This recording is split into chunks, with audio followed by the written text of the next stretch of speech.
The topic tonight, absolutely important. I was listening to Don't Judge Me, Tucker Carlson, and he was talking about the 5 pillars of the MAGA movement. Now, I'm not going to go through them. Yeah, there you go. So he's talking the 5th pillar. He said it's free speech. And I thought to myself, I said, you know what? Muslims need to have a grounding in understanding First Amendment, right? That first part of the Bill of Rights. We need to have a good, robust, deep understanding of it. And when I thought about who would be the person that could actually bring it to us, to give us a deeper analysis, to give us the tools that we need, both from the Islamic worldview and the worldview that we're currently in, the first name that came to my mind was Imam Tom. So if you don't know about Imam Tom, he is the research director at Yaqeen. He is also a resident now of Allentown. Is that correct? Right. So Allentown's great. If you guys seen The Office, it's right next to Scranton. I remember I got the mugs when I went up there. But anyways, so he's doing a lot of great work in the political domain. It's his forte. May Allah subhanahu wa ta'ala protect him. May Allah subhanahu wa ta'ala allow him to benefit us. And may Allah subhanahu wa ta'ala allow us to take what we learned today and make it pragmatic. One of the key things we want to do is make these sessions not only deep and academic, but we don't want to make them abstract, where it's just theory. We want to make it such that we're able to apply it. So it will be deep, it will be intense, but the purpose is for you to apply it. And with that said, I'll hand it over to Imam Tom. Jazakumullah khair. Bismillah, alhamdulillah, salatu salam rasulillah. Assalamu alaikum wa rahmatullah. Thanks everybody for coming out tonight. I like to remind everyone in Houston that Houston is my favorite city in Texas. I'm not even joking. I tell the Dallas folks that every time I go back to Dallas. I go to Dallas way more than I come to Houston, unfortunately. Hopefully that'll change soon. But yeah, Houston's just a vibe, man. It's just a vibe. I like it. I like it here. This is interesting. A very interesting setup, very interesting concept, and a very interesting topic I've been asked to expound upon tonight. There's not a whole lot of things that I've had the opportunity to speak on lately that have sent me down rabbit holes and like almost like a research assignment, but this one was. So it is not going to be extremely theoretical. It's going to be a lot of information, but that information has stories. And through the stories, inshallah, you see patterns, and I'll also distill some of those patterns. And then from the patterns, you actually get to see a roadmap of what we can do and how we can act and where we can move. And it's very complementary to a lot of the other work that I've been doing on the political front, whether it's the electoral front. And we started up in Pennsylvania 501c4 this year, and that's been a whole learning experience. Be happy to share about that.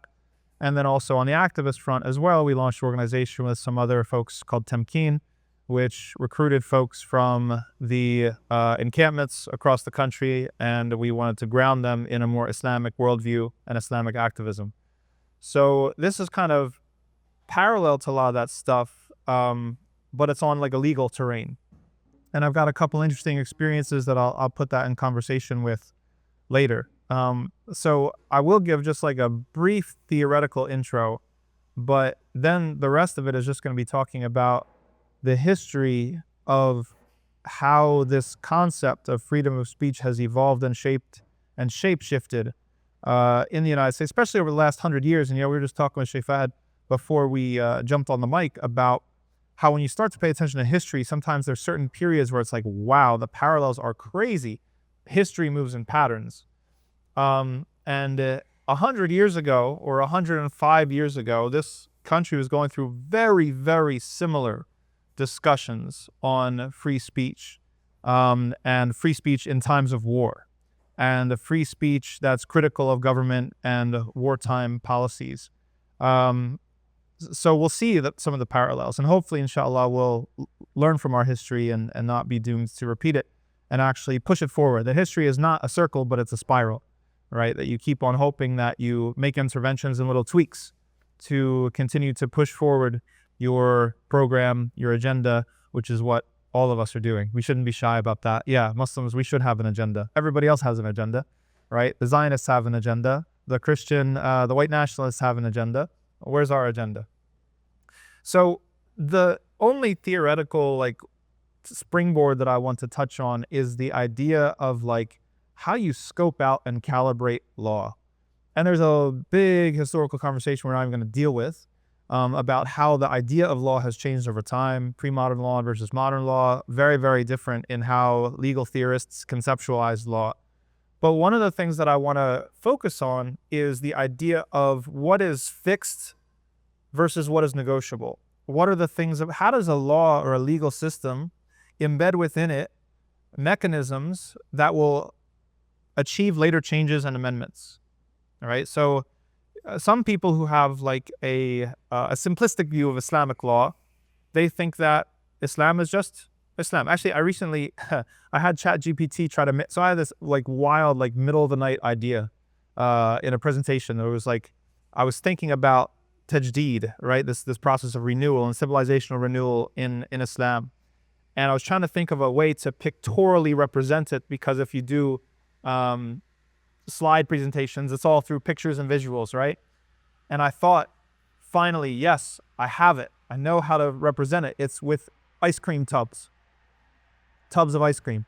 Yes, that Islam is like the ice cream in the ice cream tub, and there's two layers to it. There are the fixed non-negotiable things, which is the bottom half of it, and then there are the dhanniyat, the things that you can change from time to time and place to place, culture to culture, fatawa and things of this nature, the things that we have indigenous mechanisms of renewal and change for. And so I was thinking historically about how modernists, essentially, what do they do to the ice cream tub? They basically scoop that joint from the bottom. Sorry, Philly slang. They put the ice cream scooper all the way to the bottom of the tub and try to scoop. That even the things that are supposed to be settled and set in Islam, they want to go back to the drawing board. Mirath, inheritance laws, hijab, all these other things that are qati'ats, that are things that you can't touch. And then the traditionalists, in one sense, one definition of the term, makes the opposite move, where they just like skim off the top. They think that even some of the dhanniyat, some of the cultural forms that Islamic cultures have produced over time, whether it's in South Asia, Southeast Asia, North Africa, whether it's in Sham, it's in the Balkans, it's in Turkey, wherever, they want to ossify that, they want to freeze that, and then they want to reproduce that in a new place such as the United States, all right? And neither of those two models works long term, okay? If you go the modernist path of let's go back to the drawing board with everything, then you lose Islam.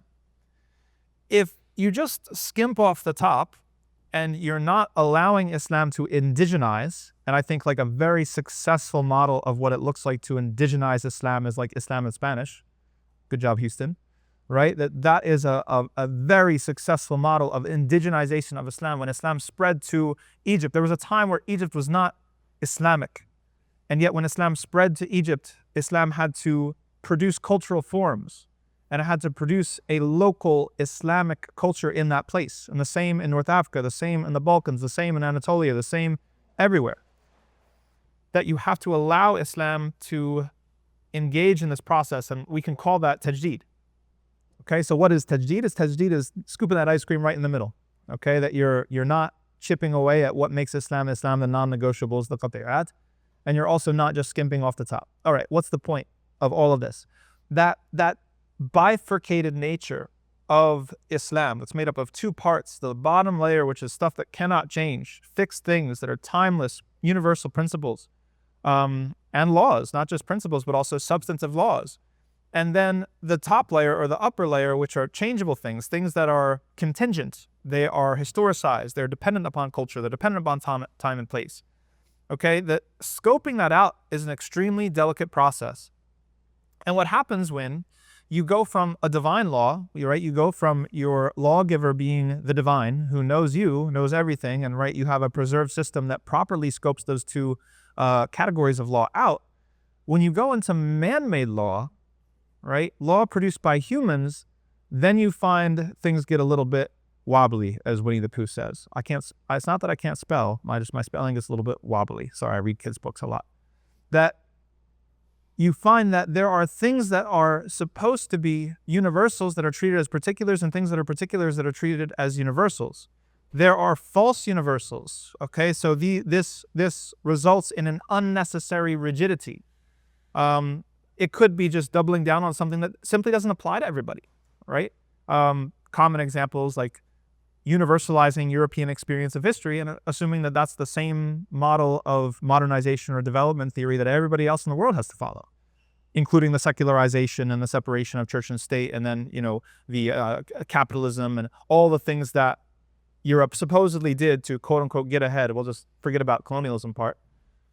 That the universalization of this is a false universal. Like, no, that's something that is particular to your experience. When most Christians and most people in the West actually critique religion, capital R, organized religion especially, in reality, they're critiquing Christianity and Western Christianity at that, right? So they've overgeneralized their critique.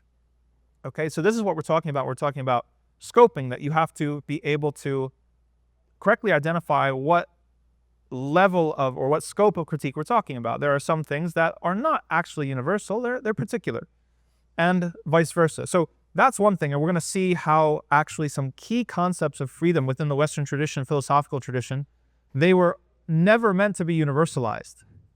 We've got some dirt on Locke.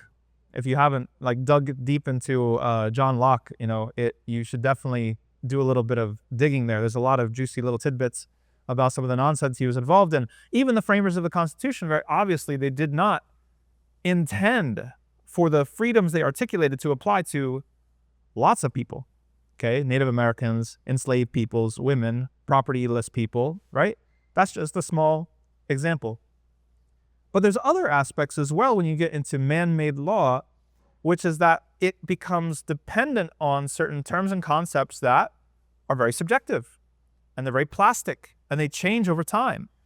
And we'll talk about some of those too. So things that might seem settled and set, things such as even the Constitution, the Bill of Rights, something that seems like foundational, in fact, is a constant arena of contestation and jockeying and trying to argue and trying to reinterpret. When LGBTQ wanted to go and maximize their agenda, they knew that they wouldn't be able to come up with a new amendment. It's hard to get an amendment passed, but it was much easier to go back and reinterpret the amendments that were passed during the civil rights struggle, to reinterpret the idea of sex being now extended to sexuality, something that the people who passed the civil rights amendments never intended, right? So this idea of plasticity, and some social theorists have said that modernity is actually demarcated by this type of plasticity. You hear people, trashing post-structuralism and postmodernism all the time because it is very plastic. Things are not supposed to mean anything, objectively speaking, other than what the meaning you assign it to, or to it. And there's a grain of truth in that. But we can adopt the posture of conservatives and just cry about it, or we can actually get in the game and play, right? And that's one of the things that we'll talk about towards the end of this. How do you play on that terrain, right? If some of these concepts are plastic, if they are contested, if what freedom of religion means, what freedom of expression means, doesn't have anything really foundational that's anchoring it, it can be pushed, it can be nudged in this direction, that direction. Well, rather than just oh man, that stinks, we have to actually get involved and nudge and push in ways that are amenable to our interests, because guess what? If you don't, hey, your enemies are, right? The Zionists are. Other people are doing those very, very things, and we'll talk about some of those cases as well. That was the introduction. So when it comes to the First Amendment, okay, we're talking about free speech. Here's the text of the Constitution. Congress shall make no law, because Congress, inshallah, hopefully, though Halak's forthcoming book is actually critiquing this idea of separation of powers, shall make no law respecting an establishment of religion, that's called the Establishment Clause, or prohibiting the free exercise thereof, that's called the Free Exercise Clause, or abridging the freedom of speech or of the press. And those things kind of go together. Freedom of speech, I'm not flipping you off, I promise. The freedom of speech and the freedom of press are very related, even when you get into case law, which we'll see soon. Or the right of people to peaceably assemble and to petition the government for a redress of grievances. Now, freedom of speech. Freedom from what? What type of freedom? What does freedom mean? The text of the amendment says the abridgment, and the abridgment is another word we could say for restriction, that the idea of freedom here is what political philosophers call negative freedom. In the Western tradition, there are two types of freedom, one which gets a lot of attention and one which is like the overlooked younger sibling. Okay? The one that gets a lot of attention is negative freedom. That means freedom from external constraints. Don't tell me what to do. You're not the boss of me. My body, my choice. You don't interfere. This is my life. This is my melodrama. This is called negative freedom. This is Locke. We'll get into that in a second. But there's a second type of freedom that gets very little attention in Western discourse, which is called positive freedom. Positive freedom is the ability to develop a new capacity or skill that you did not have before. Can anybody dunk in here, gentlemen? Sorry, I'm going to be sexist. Any of the gentlemen can dunk? I'm going to save the ladies from embarrassment. Any of the guys can dunk in here? Nobody can dunk? No ballers? Where the hoopers at? Nobody. Yeah, oh, you could, mashallah, you've been driving me around all day and you didn't tell me you could dunk. But there was a point at which you couldn't. So imagine that Brother Tazim is doing his squats, he's doing his bunny hops, he's doing his plyometrics. He goes from not being able to dunk to being able to dunk. This is what political philosophers would call positive freedom. Okay? That rather than an external constraint, it's something that is a capacity that you developed. Okay? And any skill, right? Anything that you develop through habitus is something that you literally weren't free to do before. It sounds weird because people don't talk about it. It's a very, very overlooked type of freedom. That's not the type of freedom that Locke was talking about. That's not the type of freedom that was put front and center in the Western political tradition and the political philosophers, mostly British, that we inherited kind of the US constitutional system from. All right, so let's double click on negative freedom. We're free from external constraints. We want to speak. Speech is part of our autonomous action. We don't want any external constraints to what we can say. Okay, that's interesting. External constraints. Are there such things as internal constraints? And what does the law have to say about those? Well, there are internal restrictions. And some of those are organic and some of those are inorganic. And this is part of the ambiguity of the law. So when we talk about internal restrictions that could stop you from saying something, okay, there are things like shame, right? Could stop you from saying everything that you want to say. Discipline,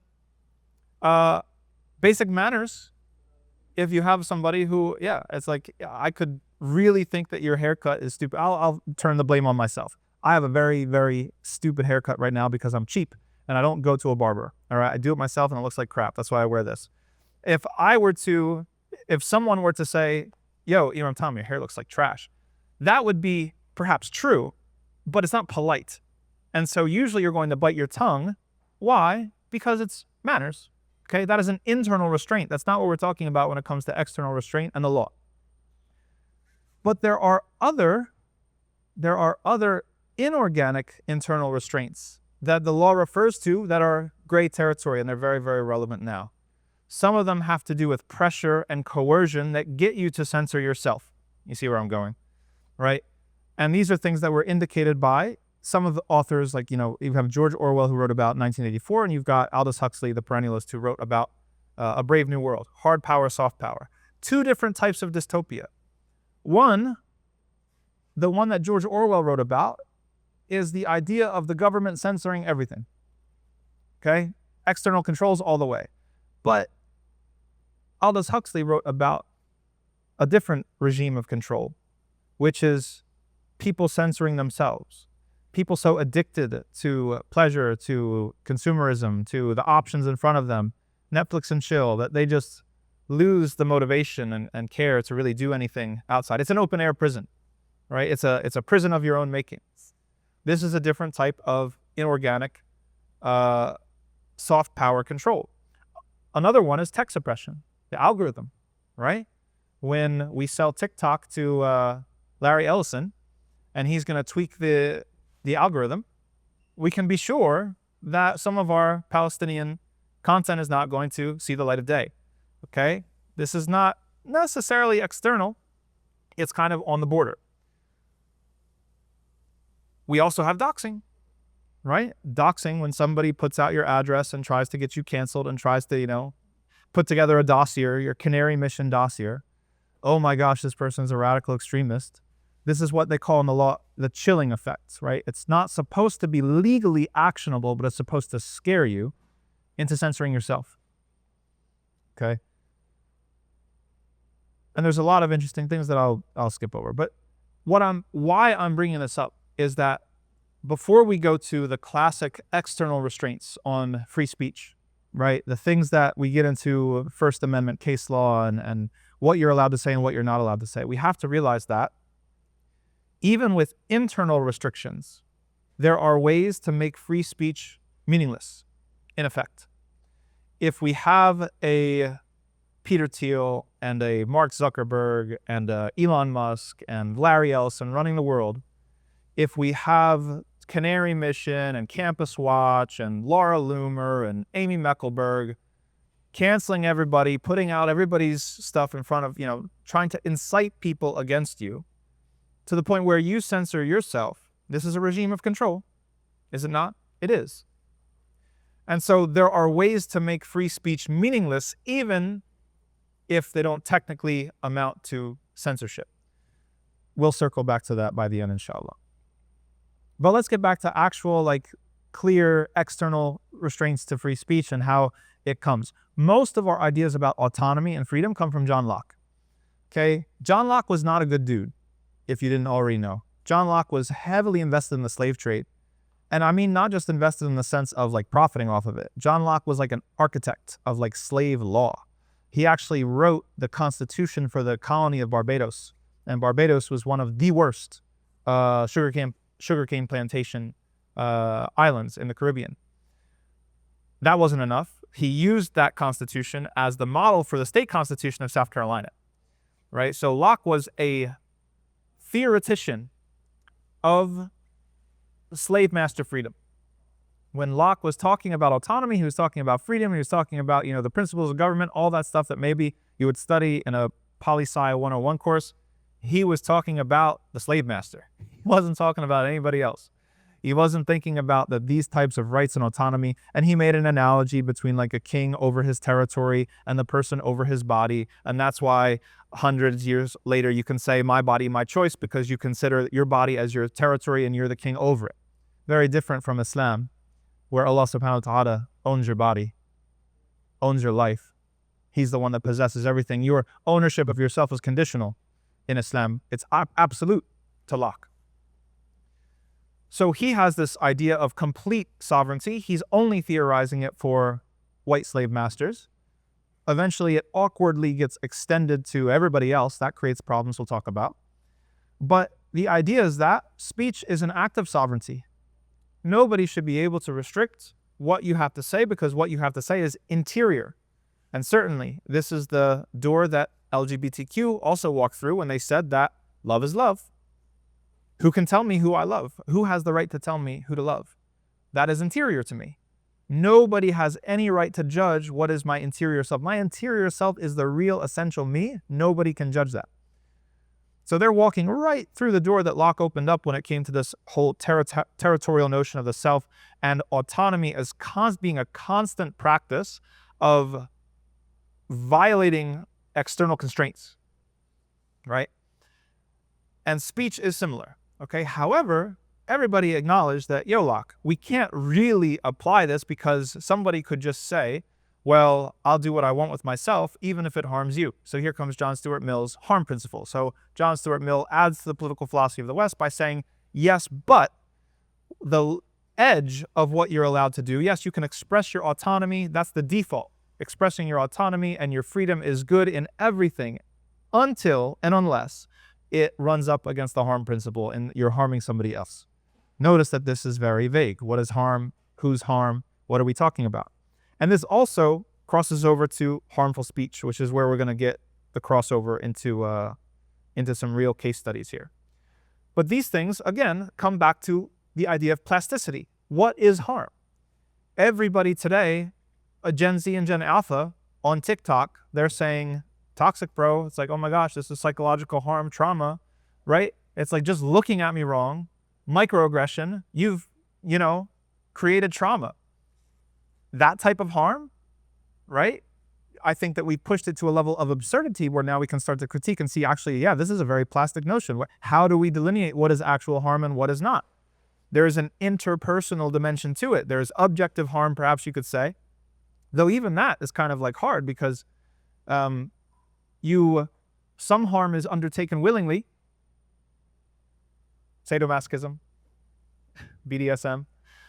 Some harm is salvific, martyrdom, right? Tal Asad has a whole book about that.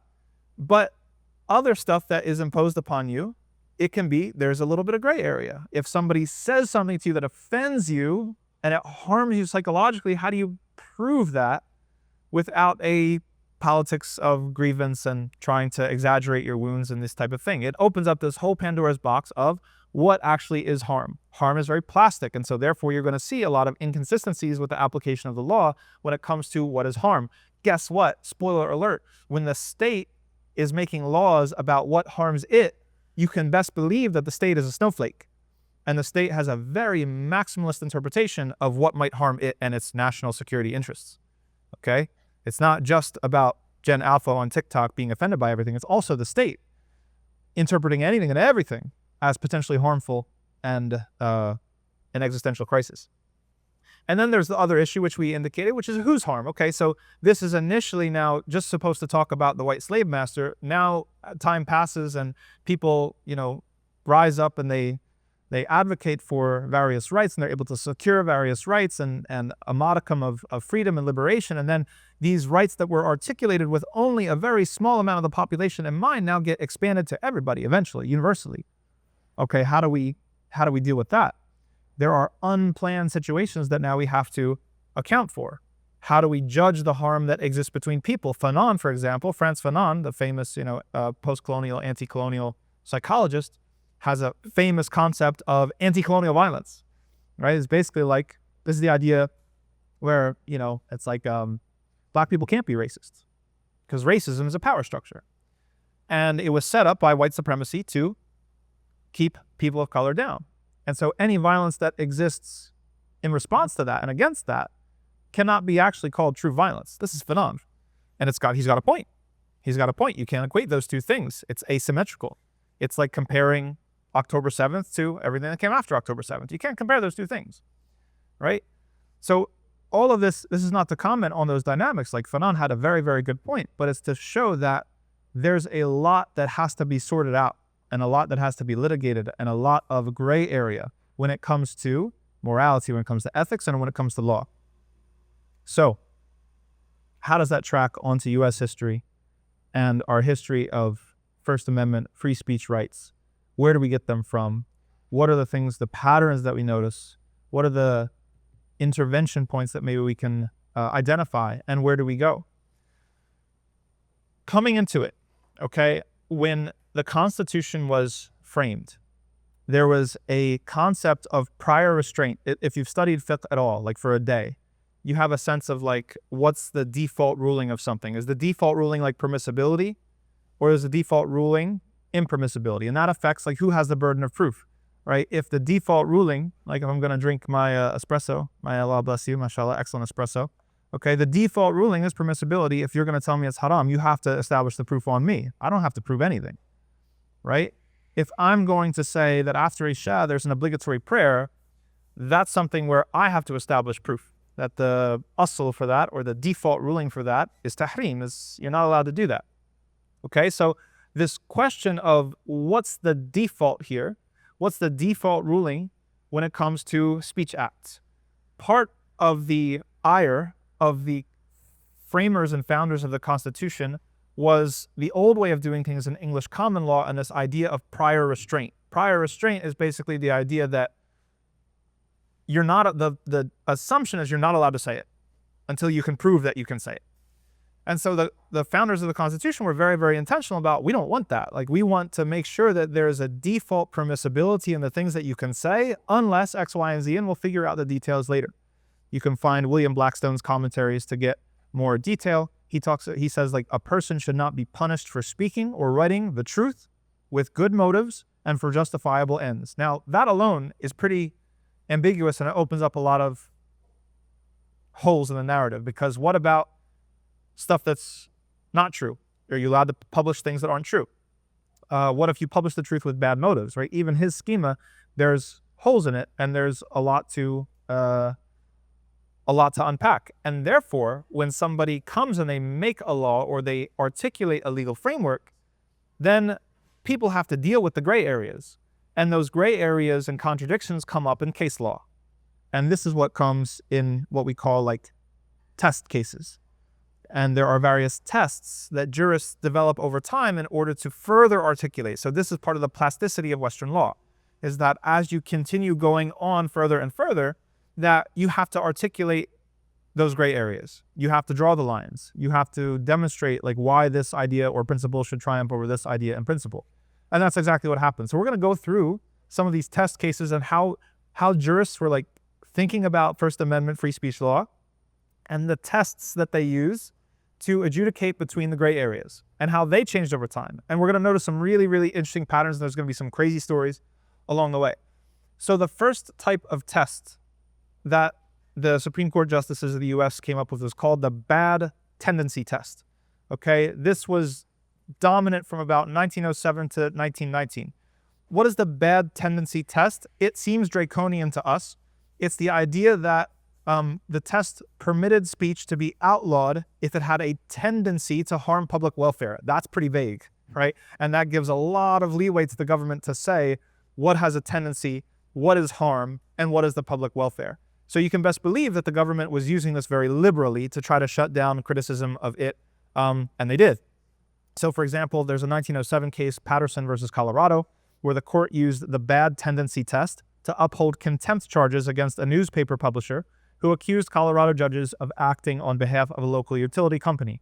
And so you're going to notice that free speech law and freedom of the press law are like almost inseparable.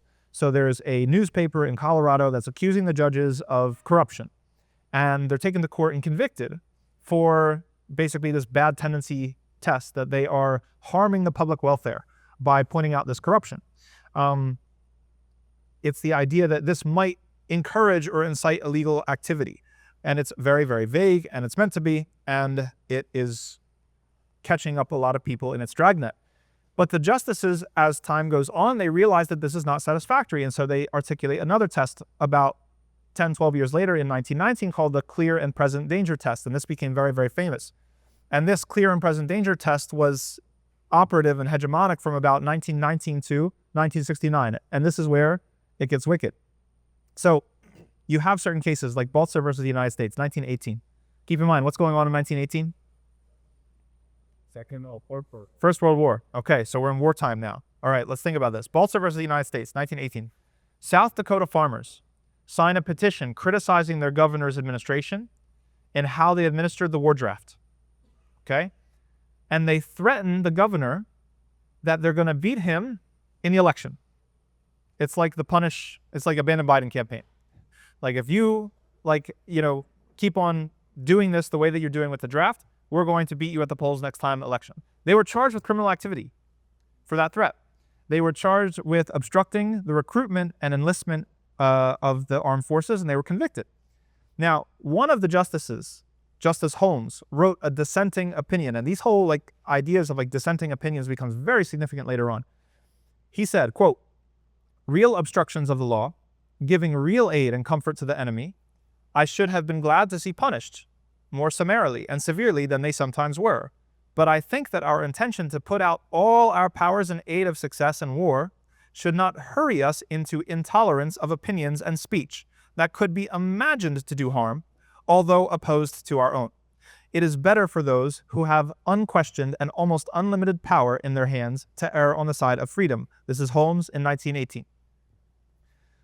Now, what's significant about this case, and I want you to pay attention to how litigation works in the U.S., that once Holmes's dissenting opinion was so powerful and people believed it, it became this is before social media, but it went viral basically. Everyone was talking about it.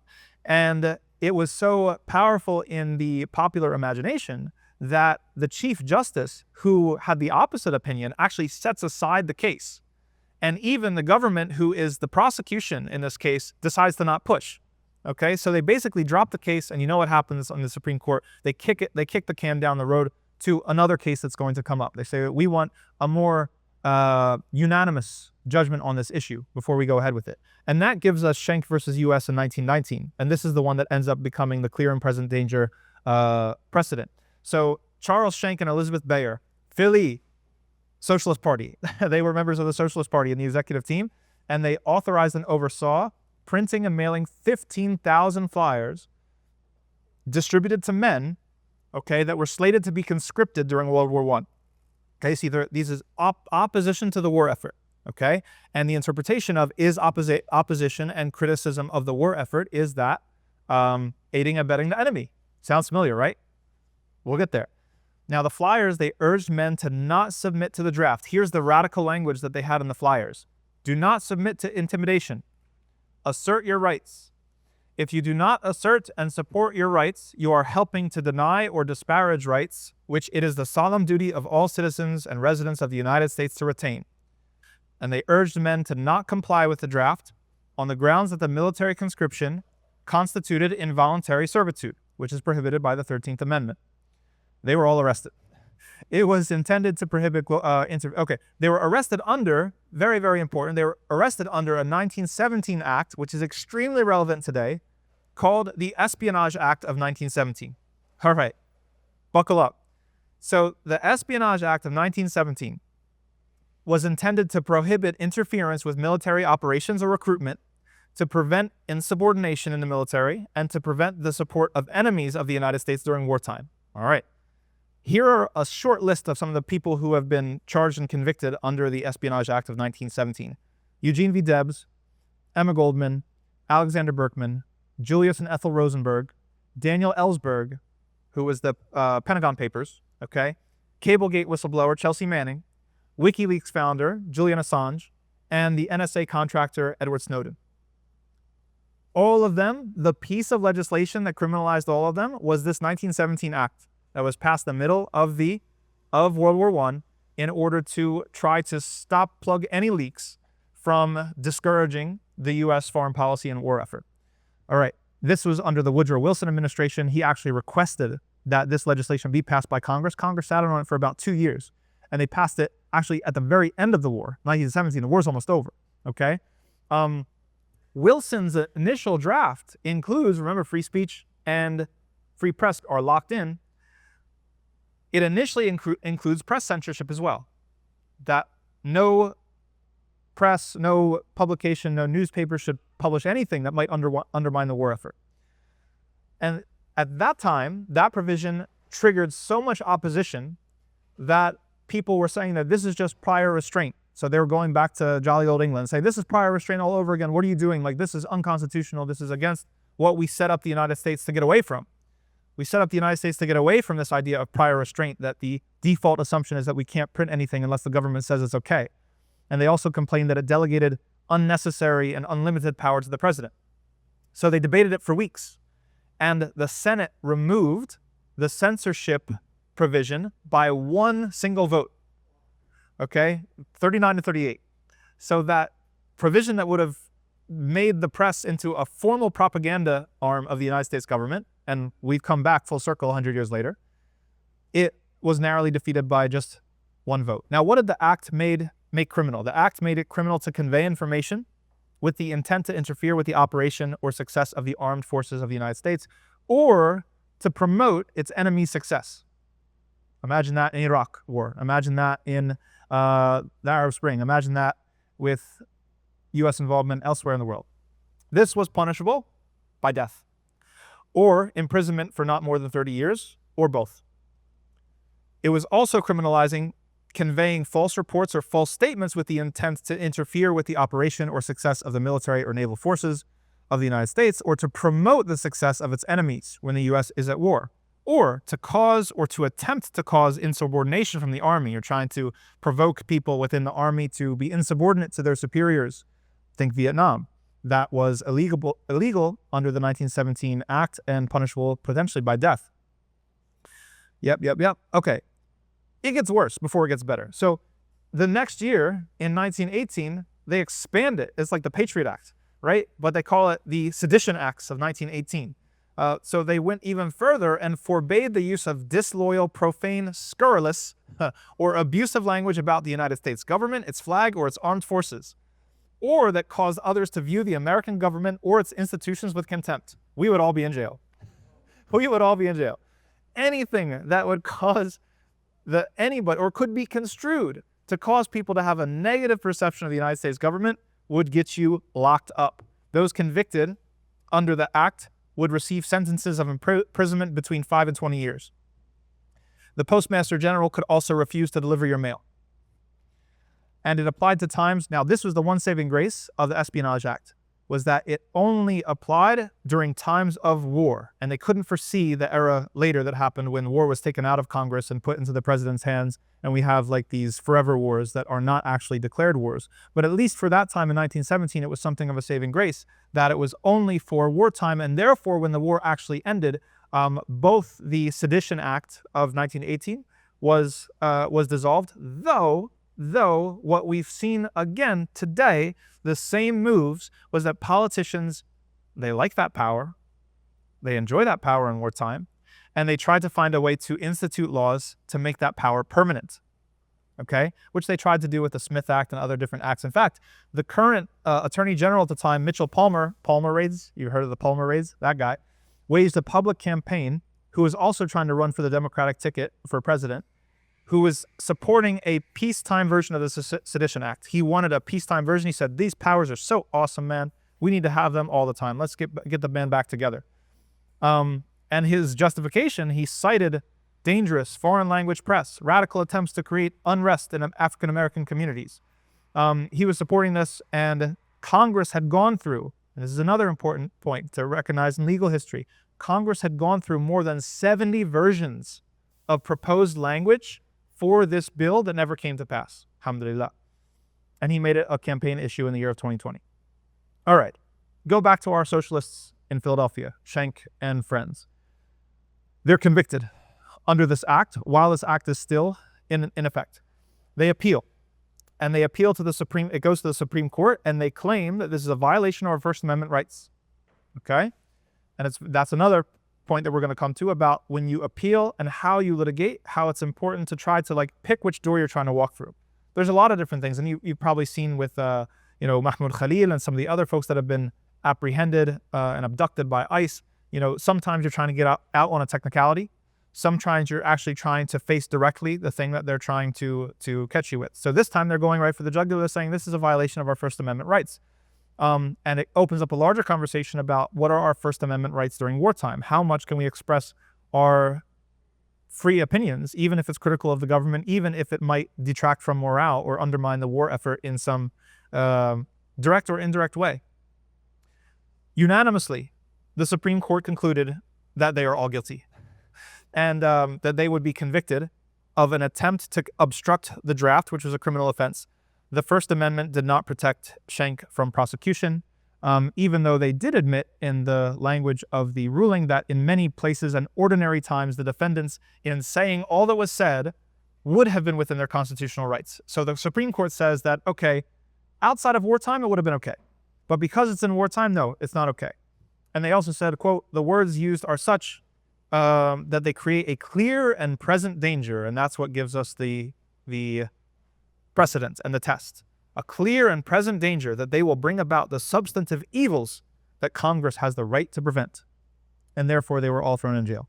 All right.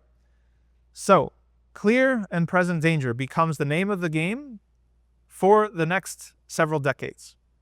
Of course, as we've said, clear and present danger is extremely nebulous. What is a clear danger and what is a present danger?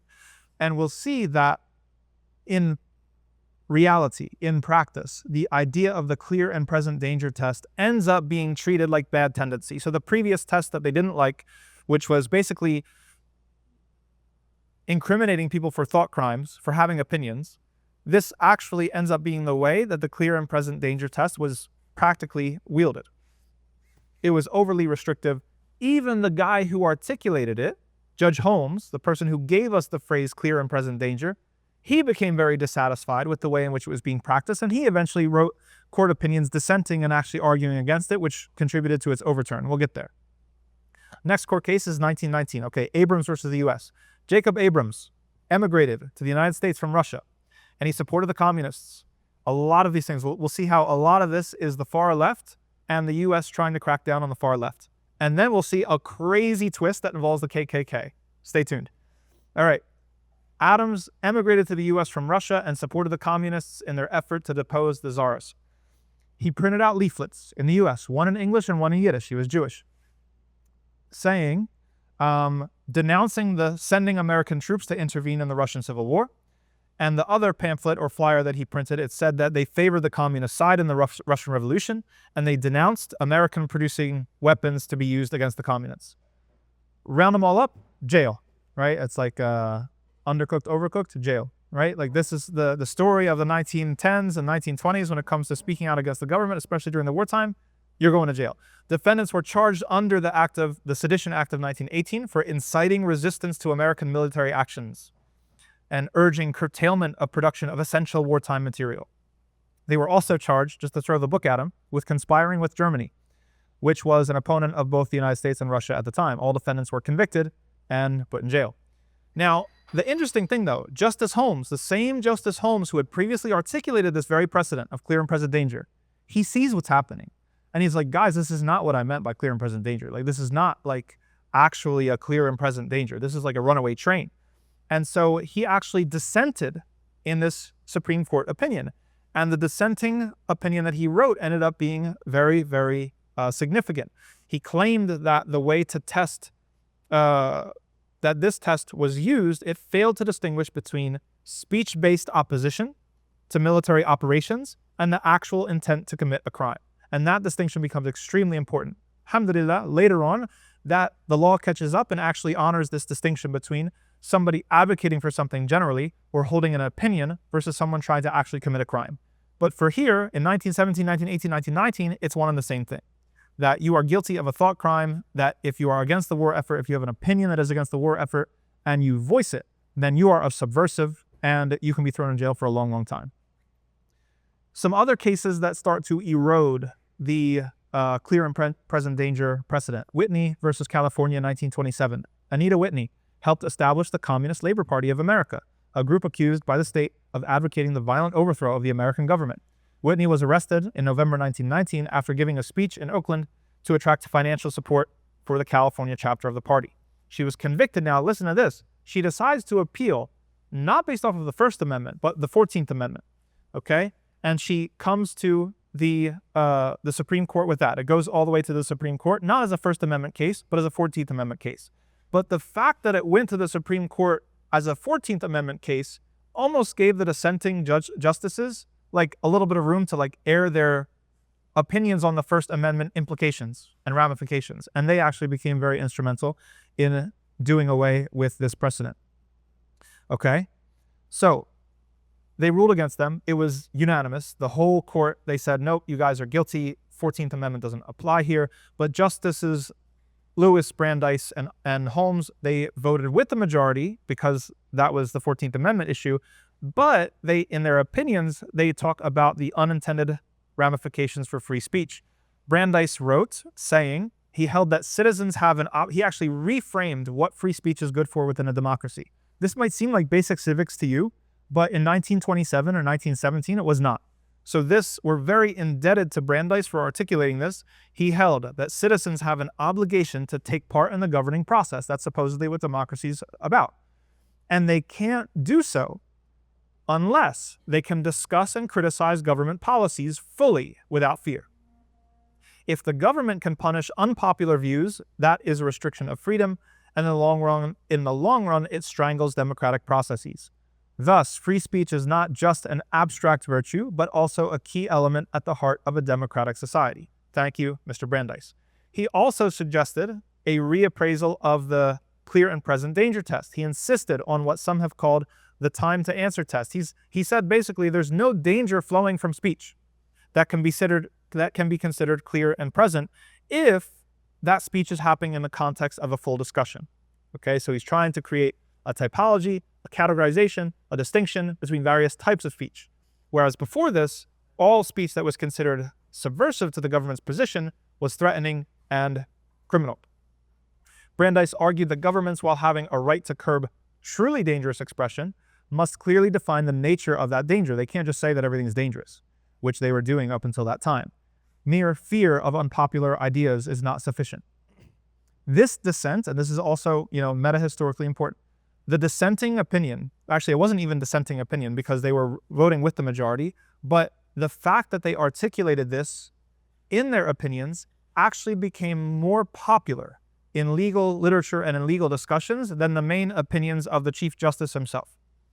So this is another vector through which a legal reasoning and a legal opinion went viral, basically. Everybody's talking about it, and it is changing the way that people are expecting things from their government and expecting things from law. And this is going to be the thing that is paving the way for the overturning of this clear and present danger precedent. The next case, and I think the last one before it actually gets overturned, is the reason why we have tabloids. And we hate tabloids. I hate the New York Post. The New York Post is the worst piece of trash rag out there. Recently called Imam a terrorist, right? We can thank this particular case, Neer versus Minnesota, 1931, that there was a publication that was a tabloid in Minnesota that was going after just about everybody with very, very scandalous claims. But ultimately it went to the Supreme Court and they decided that, yes, they do technically have the right to publish it, even if it's not true, even if it's ill-intended. Now, ironically, and history has plenty of ironies, this case became very important in the 70s because New York Times versus the United States in 1971, the court used this precedent to rule against the Nixon administration that wanted to prevent the release of the Pentagon Papers. So this case, so you take tabloids, but you take the Pentagon Papers. I don't know. Maybe we break even. I'm not sure. You see that this is a calculus this calculus gets crazy with the next case that we're going to mention. The final case that actually overturns the clear and present danger test, or clear and present danger test has been from 1919 to 1969, and it gets overturned by who? The KKK. America can't come to support freedom for leftists and communists and whatever, but they can support freedom for the KKK.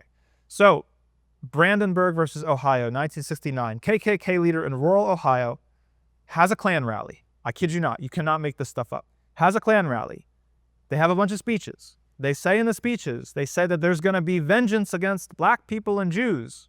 Literally. That's what they're talking about. They say in another speech that they're advocating for the forced expulsion of African Americans to Africa and Jews to Israel.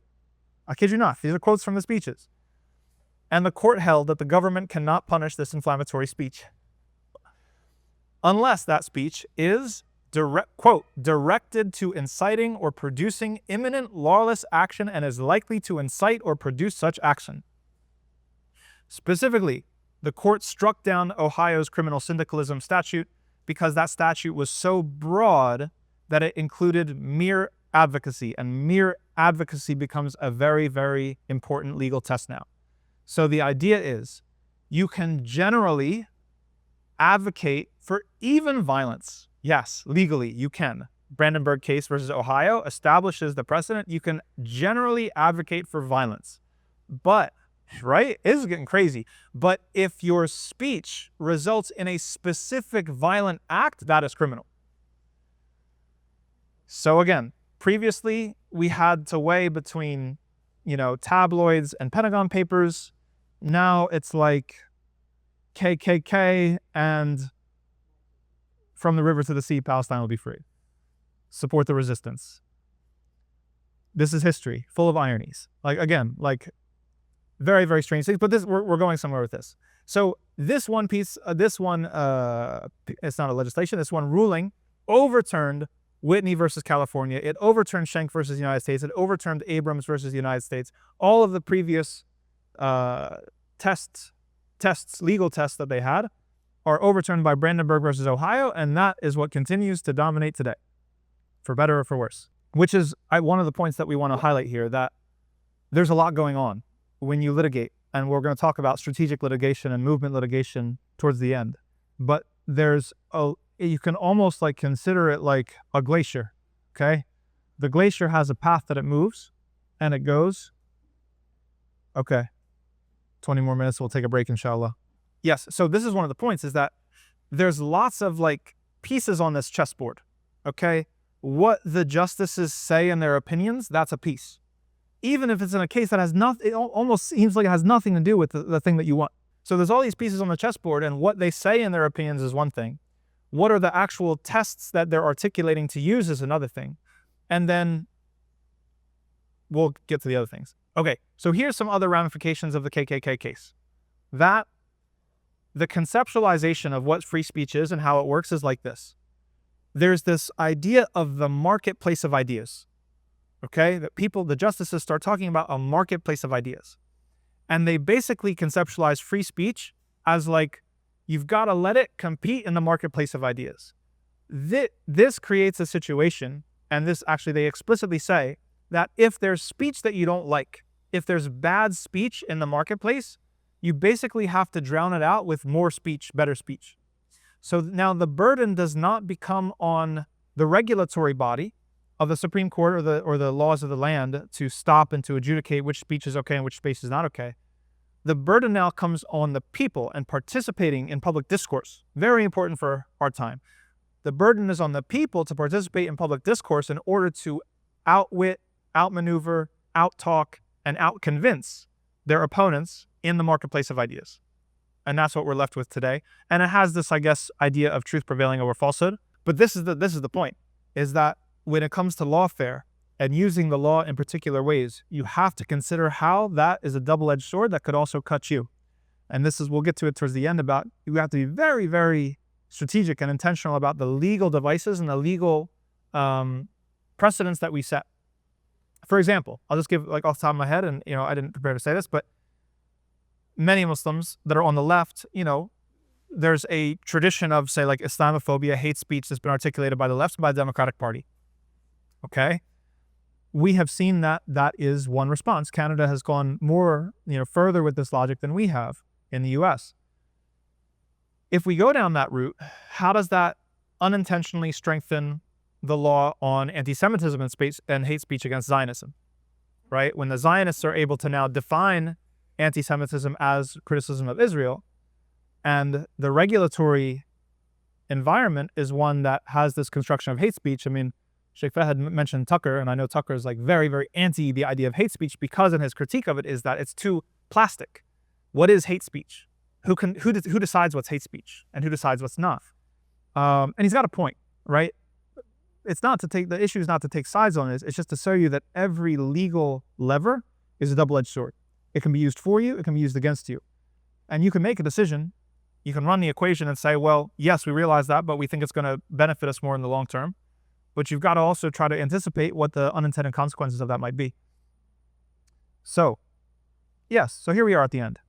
Reflections and observations on this interesting story. First of all, the plastic nature of law, especially man-made law, especially a legal system like the United States, demands that you shape it. You cannot let other people shape it without you. You have to participate in shaping it. If you want it to be applied fairly or in a way that is advantageous to you and your interests or your community's interests, you must participate in shaping it. You cannot have a simply defensive, we're running around just doing anti-discrimination cases all over the place. No, you have to have an offensive strategy. Where is the law now? Where do you want the law to be in 5 years? Where do you want the law to be in 10 years? I presented a paper to EMJA in August, and part of this, I talked about other clauses in the First Amendment law, such as now we're undergoing a shift in the prioritization between different clauses. So one of the clauses, as we said when we read it in the very beginning, is the establishment clause. Government shall not establish an official religion or support religion in a formal way. And the other clause is the free exercise clause, that everybody has the freedom to exercise their religion. Well, what happens when those two things collide? What happens when I say that, me practicing my religion, I have to keep halal, I need halal food in the prison or in the school? There's one interpretation. If we're going to prioritize the establishment clause over free practice clause, then the government is going to say, no, well, we can't support your halal needs or whatever because this is state support of religion. Okay? If it flips and the support of the free exercise clause starts to take priority, which it's starting to take priority in the way that the current Supreme Court justices are doing, then all of a sudden that community interest of having halal meals or halal food in prisons and in schools becomes legible, or it becomes actionable. Another place where this pops up or could pop up is in anti-BDS legislation, right?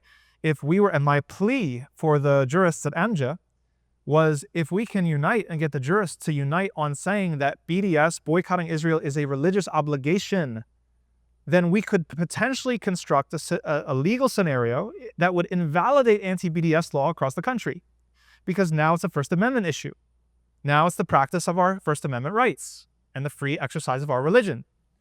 Texas anti-BDS, masalama. Right? So this is why, again, like it's not about left, right. It's not about Democrat, Republican. It's about opportunities and scenarios. You have to try to pay attention to what's shifting. Some people will say, oh, but this is the Christian right and the white nationalists and, MAGA and whatever. Yeah, that's what we have to deal with. If they're the ones that are pushing this new opening and opportunity, we don't have the luxury of being purists and saying, oh, we'll never do anything with these people. These people, they're evil people. We have to look at the opportunities that it creates for us. This is one of the problems with AMJA and our fit councils, is that it's too theoretical. The conversation is too abstract. Sometimes they make pronouncements, but the whole process of how they make pronouncements and whether they're actionable or not is very, very vague. And that hurts us in the courtroom. That hurts us in the courtroom when you actually, in some cases, need to be able to say, look, Muslim scholars agree on X, right? We currently don't have that capacity as a community, and it really, really hurts in the courtroom. This is one strategic way in which our community can be better. Okay, so just a couple points to wrap up, and then I'm sure there's a very, very excellent conversation that we can have. So part one, or reflection one, plasticity. It's plastic. It can change. It can be, all the stuff can change and be reinterpreted. Harm, interest, what is in the common good, all this stuff is plastic. You have to participate in shaping these things. You absolutely have to.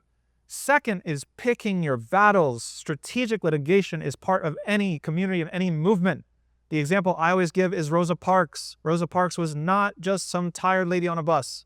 She was hand-picked for the moment. This was strategic litigation. They knew, they were salivating for the chance to take that case to the Supreme Court. That choosing your time and your place and the scenario and having your legal strategy. No, we're not going to do 14th Amendment. We're going to do First Amendment here, or there's this law. If we want to sue Canary Mission tomorrow, some of the most advantageous laws in the country are Illinois. Illinois has some of the best anti-doxing legislation in the country. Okay? Now, if we want to think like Zionists, how do we template that out and how do we get that through the state legislatures throughout the country? Okay, they have organizations that do that template legislation. David Horowitz is one of the guys behind all the ALEC, I think the organization was. How do we template that out, make similar legislation in other states, and now we actually level the playing field and we play on a favorable playing field as opposed to playing on a playing field that is completely stacked against us. Picking your battles is extremely important. Bringing test cases and being intentional about what is the test case that you're bringing, where are you bringing it to, and sometimes, this is going to be a hot take, sometimes instrumentally using people that you hate to do the dirty work. We hate the KKK. But for those of us who are on the student campus stuff praising Hamas out there, the reason you're allowed to praise Hamas is because of the KKK. Uncomfortable truth. All right? Now, there are scenarios in which you might want to use, let's give an example. Okay. Qatar gives Trump a plane, a multi-million, billion-dollar plane. Do we like it? Not necessarily. But the Zionists go nuts. The Zionists say, this is foreign interference and foreign money. Like, what? You guys are saying that? It's like, you guys are the most guilty of that, but all of a sudden it's a problem. Sometimes you have to think 3 steps, 5 steps ahead. How do you bait your adversary and your opposition into doing what you know they're going to do, and then setting them up so that it creates an advantageous system? The Turks know it. Ertuğrul, mashallah. Like, you have to think 5 steps ahead. You have to be like Ertuğrul. You have to be outmaneuver Kurdoğlu. You have to outmaneuver the Crusaders. You have to outmaneuver the Mongols. You have to be able to predict, know your enemy, know how they're going to act. And sometimes, yes, it can't always be a Muslim that's going to go into the courtroom and like, I'm going to defend my rights as a Muslim. They hate you. You've been dehumanized for decades. The Israelis have dehumanized you. Your life is expendable. You some KKK idiot. Right? I'm just saying, this is politics. Okay? This is politics. So being strategic about how you bring test cases and having that legal strategy is essential. Third point out of 4, dissenting opinions. Sometimes losing is winning. Okay, we've seen that in the history. Even if you lose the case, if the dissenting opinion can articulate a new test, a new legal test, or something that pushes law onto a different terrain, you've won. You maybe haven't won right away, but maybe in 5 or 10 years you will win, right? So again, these are all different individual pieces that are on the chessboard, and you have to think about when to move the rook and when to move the pawn and when to move the knight. And then finally, the last point, and we mentioned this, the marketplace of ideas. This is the structure of the space that we've inherited according to the law. We could try to go down the route of regulating speech and hate speech and Islamophobia, and we don't want you to say these things. We could do that. It is a double-edged sword. There are unintended consequences to that. We could also pursue a strategy of having better speech, of having more speech, of owning the discourse, of exposing the mouthpieces. After 9/11, I said this in the khutbah today if you were at Champions, that after 9/11, it was difficult because there was no scrutiny of Israel, right? Now there's so much scrutiny of Israel. If they understood that the Laura Loomers and the Amy Meckelbergs of the world are bought and paid for by the Israeli lobby, they're so ready to be skeptical of them. If we can discredit them and show that this is just foreign interference, there are the Tucker Carlsons of the world, the Candace Owens of the world, and the Ian Carrolls of the world that are ready to hear all that, that are upset by that on both sides of the political aisle. So fighting bad speech with more speech, you can't hide away. You have to get into the marketplace of speech unless the legal terrain changes. Get out there, get in it often, put the discourse out there. We now have to be everywhere. In websites, we have to be SEO, we have to be the top of the Google search list. We have to be exposing and discrediting our adversaries, and we have to be adding credibility to ourselves. I don't remember when you passed me the note about 20 minutes. Free speech today. I have a video on Yaqeen Institute's YouTube channel you should watch about anti-terror law and the history of anti-terror law in the United States and how it was basically hand-fed to the United States by the Israeli lobby from about the 1960s onwards. That anti-terror law in this country was specifically formulated to target the PLO and to suffocate Palestinian resistance and its diaspora that was assisting it. If you track the way in which that legislation has been steadily expanded and expanded and expanded, again, it's plastic. What is terrorism? It's nothing. There is no such thing as terrorism. It's a fiction. It's a legal fiction. And that's the point, is that the people who are pushing it can make it mean whatever they want to mean. And right now, it means people that look like us, not people that look like Zionists, okay?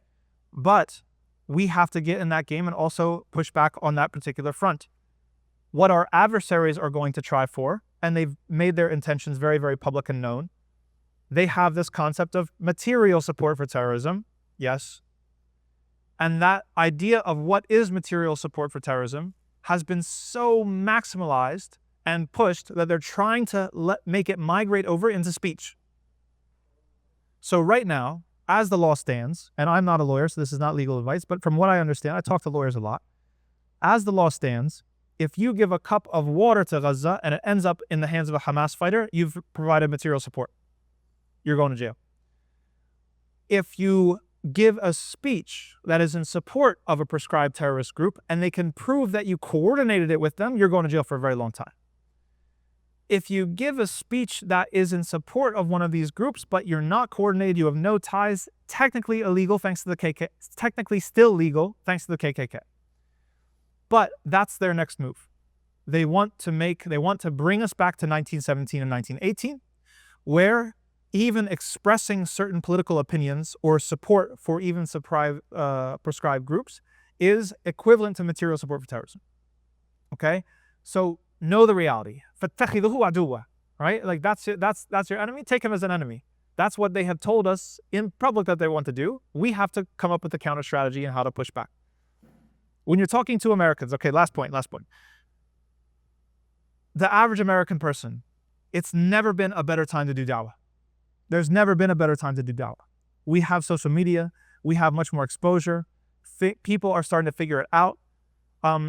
You might have to articulate different strategies for different types of people. On the right, Ian Carroll has articulated this idea of team God. He said it's not left. It says it's not right versus left, it's right versus wrong. That's what he says. It's nice, right? And they've started it. They haven't really put all the pieces together, but they've started to become suspicious of the Israeli propaganda campaign, specifically against Muslims and Islam. We have to make them understand that Muslims belong in Team God. One of the biggest threats of our Palestinian activism is it being read as just this Antifa-adjacent leftist movement. If it's able to be shoehorned into the culture wars of left versus right, we lose. Because we need to have a transcendent call that's going to make new categories and not just deal within the categories that exist. The left's never going to triumph over the right's never going to triumph over the left. They're going to take turns. That's history. If we're able to do something that transcends both of those and actually pulls people together from both sides, then we have a chance. Okay? So with the right, we are Team God. We belong on Team God. Don't shut us out of Team God. We honor Jesus. The Zionists spit on Jesus and call him the son of a whore. A'azakumullah. We belong on Team God way more than any Zionist does. Okay, let us into Team God. On the left, you have to be careful because sometimes on the left they want to build out again this idea of hate speech and whatever that ends up in practice also hurting us if it's not applied or interpreted correctly. And so we have to get the left to agree on certain processes and principles that are going to protect free speech for everybody. Okay, what's the process of the thing? What's the actual principle of the thing that we can all agree with? Yes, you might hate the fact that someone can say something bigoted or ignorant. We hate that too. But we do need to protect the space of free speech and make sure that we can't be held accountable to thought crimes, and then that's going to be arbitrary depending on who's in office. You know, if you guys on the left, Democrats or anybody else come into power and are able to criminalize people for saying the wrong thing or for offending people or for thought crimes, what's going to happen when you leave power and someone else takes your place? It's going to just be, you're going to create a vehicle that's going to cannibalize all of us. And finally, one of the most effective discourses now is just absolutely repeating. 90 to 95 to 98% of the anti-Muslim rhetoric is paid for by Israel. 100%. We have data now. Dropsite News released the article where they quoted the foreign ministry of Israel that did polling, they did consultants, and they tested different messaging. They found, statistically speaking, the messaging that clawed back the most sympathy for Israel was yelling about jihad and Islamic terrorism. They're all in on that discourse. We have to connect the dots for them. This discourse comes from Israel. This discourse comes because from a people that want to take your free speech away. Israel does not care about your free speech. They want to trample all over American free speech in the Constitution, and they're going to use the Muslims as a scapegoat in order to do it.